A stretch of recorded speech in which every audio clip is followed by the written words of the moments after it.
Hi, Granny. Hello, Can you tell me your name and some background about yourself? my name is Judy Marie Terry. I am the grandmother of Rhiannon Marie Kaler, and she threatened me to do this video. No, I didn't. Don't. So I'm doing this video under duress. But anyway, go ahead. What else would you like to know? Give me some background about yourself. Like, Okay, I was born in 1951 in Rock Island, Illinois. Um, At the time of my birth in 1951, Harry S. Truman, the peanut head guy, was president. My father was born an indentured servant. His parents were slaves. And so my mother was born in Pennsylvania. And again, the same history. During that period of time, it really wasn't that many generations off of the plantation. And hopefully the people that are listening to this video aren't little Kens and Karens that can't deal with the reality of real history, which is trying to be blocked right now. So go ahead. What's your other question? tell me about your family and your upbringing. Okay, my family, there were 7 of us. I'm the oldest of 7 siblings. Again, born in Rock Island, Illinois, little Midwest. Kind of lack of diversity at that time, especially. My mother was a devout Catholic. My father didn't have any religious preference. So my father agreed that we would be raised Catholic, which meant that I was baptized as an infant Catholic and went all the way through elementary school in the Catholic school, which was really quite a traumatic, and when I look upon it now, very unpleasant experience. There weren't very many black people at that time in the school. Our family was probably maybe one of 2 other, there were probably 3 black families in that whole school that we attended. The rest of the school was all white and Catholic. And that, so as far as diversity goes, there was no diversity. And it was a very traumatizing experience for me because of the views of that time, how people thought about things, how we were taught. It was real rigid. I mean, I was taught by nuns, the whole habits, the habits, and then the priest would come into the room.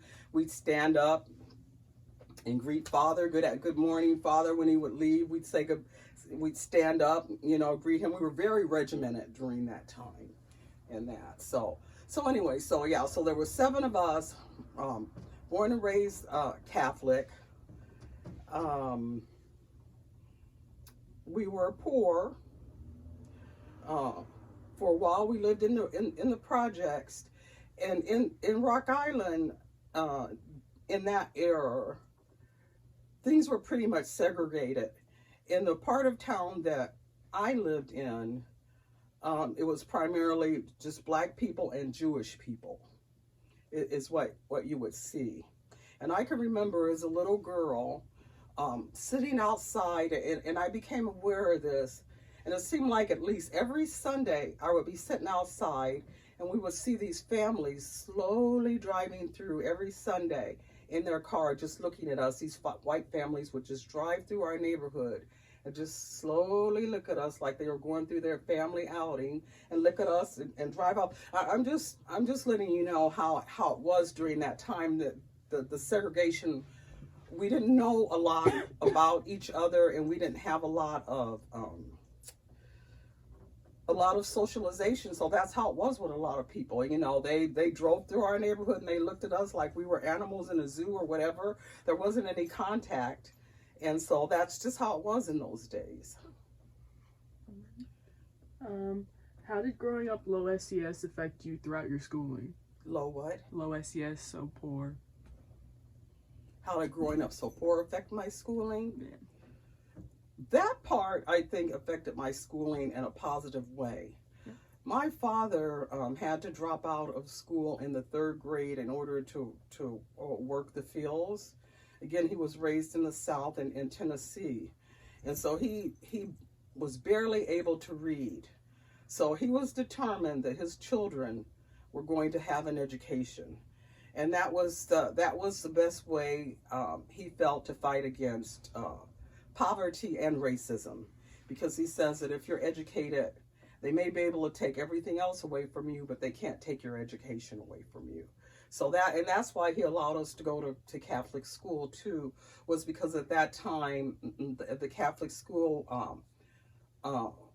it was told had the better education system, and that so I did get a good education, because that was a value that both of my parents instilled in us and wanted. My mother actually, even though my father dropped out of school in the 3rd grade and could barely read, my mother, on the other hand, was very unique in that she was a college graduate. And that was very unusual for, in the 1940s when she was in college, for blacks and a black woman especially to even go to college or have a college degree. But she went to an all-black college in North Carolina, and she's a college graduate in social work. And that, so when my two parents came together, they both had the value of education. And so they were determined that they were going to raise their children to have education, because those were the best keys to fight against racism and poverty. Yeah, for sure. How did growing up as an African American woman affect you throughout your education? Oh my gosh. In so many ways. And that, again, I think it made me stronger. The culture, especially in the 50s, and that during my era when I was growing up, it was, is it true blondes have more fun? You know, and you weren't considered beautiful. You weren't, you were just invisible. You know, so unless you subscribe to the Anglo version of what beauty is, you know, you always felt lesser than as a woman. But then on the other hand, that also made you stronger, and that made you more determined that you were going to succeed in your goals. And I think that's how that affected me. I mean, I had self-esteem issues, and that came from, again, going to the Catholic school, being the only black family there, kind of being somewhat looked down upon, even though, again, it was supposed to be a religious institution, but we all know how that goes. It's that, you know, so you still were looked down upon and made to feel inferior, unfortunately. Then, did these things play a role in how you view education as a whole, like growing up poor, growing up as an African American woman in the system? Did it affect how you view, like, the education system, things like that? I was always a big proponent. I mean, I graduated from college. I mean, I got pregnant out of wedlock with my son, and this was in the early 70s, and in that era, it was really looked down upon to have a child out of wedlock. You know, people judge you harshly. Usually, people went away and either had their children in secret and gave them away, or either they had, you know, abortions, and I think Roe versus Wade had just come into play, but at the time that your father was born, I don't think Roe versus Wade was yet enacted. So it was really hard for women during that era if you became pregnant. And then on top of the fact that there was the harsh religious judgment.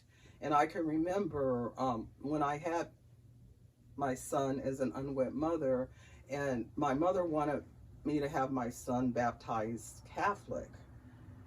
And I can remember really kind of my mom pushing the issue about it. And I agreed that he would be baptized, but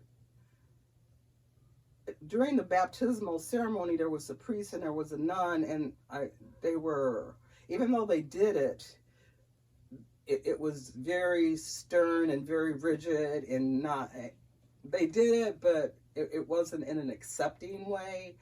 So I felt that during the period of time where I really needed guidance and somebody to really talk to me and help me, the church failed me big time. That's why I'm an ex-Catholic today. I'm a very spiritual person, but I am definitely an ex-Catholic today.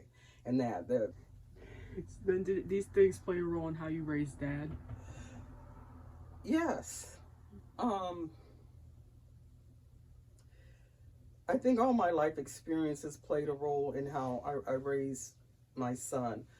I made a mistake. I was really naive. When I went out into the world, I was sheltered. My father was real strict, and then again, being raised in the church, real strict. So when I actually got out into the real world and experienced how the real world was and how people really were, I was kind of naive. Ended up getting pregnant. But I was determined that I wasn't going to be a failure, that this wouldn't define me, that I wasn't just going to be some welfare mother, stereotype welfare mother, So I was determined. I got my education, went to college, got my education, made sure that my son had a good education, and I raised him as a single parent. And it was from my upbringing and my determination that I wanted to make something of myself, and I wanted to show the world that I wasn't a failure. I just wasn't some black woman that had a baby and didn't want to do anything with myself. That was not the case at all. And so as a result, education has always been very, very important to me and to my family, and it's been life-changing. How did working in social work affect your views on things like race, socioeconomic status, education, etc.? It reinforced the belief that we're all the same. It amazes me when I first start working in social services. I worked for the state of Illinois for over 30 years as a caseworker, and I worked in the different systems. I worked in what they call TANF, where there was assistance for mothers and children, and then I worked in the Medicaid program. I worked in the child support program. And I'm telling you, people, when they talk politically about giving money to government services, to social services, and they always talk about, helping, we're helping the minorities who just want to not work and not do anything. But the number one thing I learned when I got into social services is there were more white people on public aid than there were any other minority group, number one. And that everybody needs help, and that at certain times in their life. And so I learned that through social services that we all have the same needs. We're all the same. and so it just made me more aware of just how silly some people's attitudes are about other people when they compare them to themselves, because I've been in black homes, white homes, Hispanic homes, whatever, and everybody wants the same for their children, and it's just not the minorities that are using the social services systems, and that there's plenty of white families, especially. And then I was a foster parent, and I fostered white children that came from abusive homes, and that, so to me, when I was taught that, it was only minorities that had certain issues, that definitely was not true. Though you've gone through many changes and circumstances since you were young, since you've grown up, do you feel like these things that you experienced throughout your life still affect you today in some way? Yeah, I'm 71 years old, and I've seen a lot of history, and I think at this point in my life, I used to think when I was your age that by the time if I lived to be 71, that I should know everything, that I should be wise, and I should have all the answers about everything. That's not the case. Actually, sometimes the longer you live, sometimes you figure the less you know, and that people can surprise you. But I think one of the more interesting things about where I am right now at 71 years old, and as a grandmother from where I came from in 1951, living in a very segregated area, and like I said, I went to school with all white people, but other than that, as far as heavily socializing at that time, there really wasn't a lot. But here I am. My granddaughter is a product of history. You are half white and half black. And I never would have thought of that as a child, that I would be talking to my mixed granddaughter of mixed race. So things have gotten better, a lot better. But on the other hand, sadly, as we can see, there are a lot of evil forces in play in our society right now that want to keep things buried and hidden, because, oh, heaven forbid that we upset little Karen or little Ken because they can't handle the truth about history. Oh my God. But our history was not very pretty. No. And it should be told, not to cause anybody a guilt trip, but that's just the way it was. Yeah. Man's inhumanity to man. And that, and there was I saw a lot, and I think the biggest change was during the civil rights era in the 1960s. I was a part of that, as the hippie. I lived in, when I moved to Milwaukee, Wisconsin, and left the Rock Island, left the Quad City area, my eyes got opened up so wide to really meeting really neat people of all races, white, black, that came together for a common cause. And I mean, I can remember marching in the streets for civil rights. I can remember, I did become a member of a Catholic church in Milwaukee when I was a little girl, and it was a neat, and Father Groppe, he would lead civil rights movement, and he was just like the really coolest, neatest priest ever, which was very rare in those days. And that, but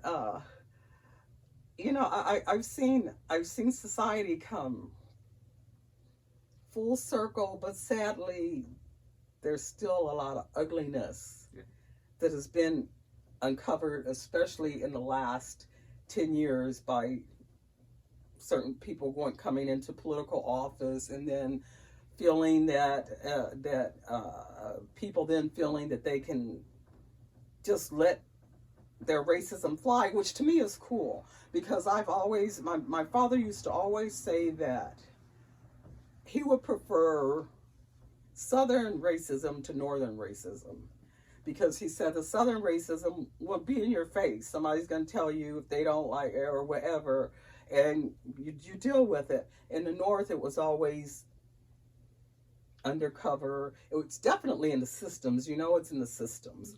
Police, education, loans, everything, you know, everything. Even though people may say, oh, you know, they may deny it and that, but no, it's true. And again, it's not to give anybody a guilt complex, because in order to move forward, you have to know your history. Yeah. And if you're in denial about your history, or if you're afraid that certain people are too weak to deal with reality, that's their problem. That's their problem. Yeah. And that, so. All right. Well, thank you, Ani, for doing this interview. I do want to say that as a Black woman, though, I am proud of the fact that we now have a Black woman vice president. Yay. And we now have a Black woman Supreme Court justice. Yay. And so Black women, being a woman, period, no matter what race, it can be difficult. But being a Black woman especially can be difficult. And to overcome some of the barriers that we've had to overcome, I'm proud of that. So I can say that in my lifetime I've seen a Black president, and that even though there was a horrible backlash afterwards, and that, but still, I think we have made progress. And in looking at you, our family's very diverse. Mm-hmm. I don't know if your class knows this. You know, your mom's white, your dad's Black, and you have two sides to your family. You have my side, and then you have I'm your paternal grandmother. Yes. Your maternal grandmother is white blonde. So again, that goes to show you that we can all come together and love each other, and we love each other, and we have a good time when we come together. Yes. It's a very beautiful experience. You know, all our families are diverse, and we mix very well. And we all love each other. Yes, exactly. Well, thank you.